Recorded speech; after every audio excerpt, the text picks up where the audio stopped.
বাংলাদেশ থেকে জার্মানিতে পড়ালেখা করতে যাওয়ার জন্য কতজন শিক্ষার্থী ভিসার জন্য অপেক্ষা করছেন? উত্তরটা কম বেশি প্রায় সবারই জানা। প্রায় ৮০,০০০। বাংলাদেশে নিযুক্ত জার্মান রাষ্ট্রদূত আকিম ট্রোস্টার এমনটি জানিয়েছেন তার সামাজিক যোগাযোগ মাধ্যম এক্সে। গতকাল জার্মান এমবেসি তাদের একটি বিজ্ঞপ্তিতে জানিয়েছে তাদের পুরাতন পোর্টালে নতুন করে আর ভিসা অ্যাপয়েন্টমেন্ট নেওয়া যাবে না। কিন্তু পুরাতন ওয়েবসাইটে ইতিমধ্যে ৮০,০০০ শিক্ষার্থী অপেক্ষা করছেন তাদের ভিসার জন্য। নতুনভাবে যারা অ্যাপয়েন্টমেন্ট নিতে চাচ্ছেন জার্মানিতে পড়ালেখা করতে যাওয়ার জন্য, তাদেরকে সব ধরনের কাগজপত্র, এর মধ্যে থাকতে পারে admission offer letter, block account, IELTS এর সার্টিফিকেট, সব কিছু সাবমিট করে তারপর আপনাকে নিতে হবে নতুন পোর্টালে অ্যাপয়েন্টমেন্ট।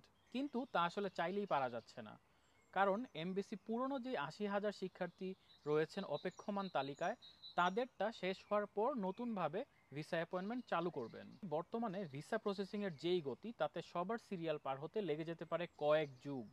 কিন্তু মাস্টার্স অথবা পিএইচডিতে যদি কারো স্কলারশিপ থাকে, তাহলে তারা অগ্রাধিকার ভিত্তিতে ভিসা পাবেন। জার্মান রাষ্ট্রদূত আকিম ট্রোয়েস্টার তার সামাজিক যোগাযোগ মাধ্যমে এটি ডিরেক্টলি বলেও ছিলেন, আপনি যদি মেধাবী হন তাহলে স্কলারশিপের জন্য আবেদন করুন। সার্বিক পরিস্থিতি মিলিয়ে আসলে এটা বলাই যাচ্ছে বাংলাদেশি শিক্ষার্থীদেরকে শুধুমাত্র জার্মানির দিকে না তাকিয়ে বিকল্পও ভাবতে হবে।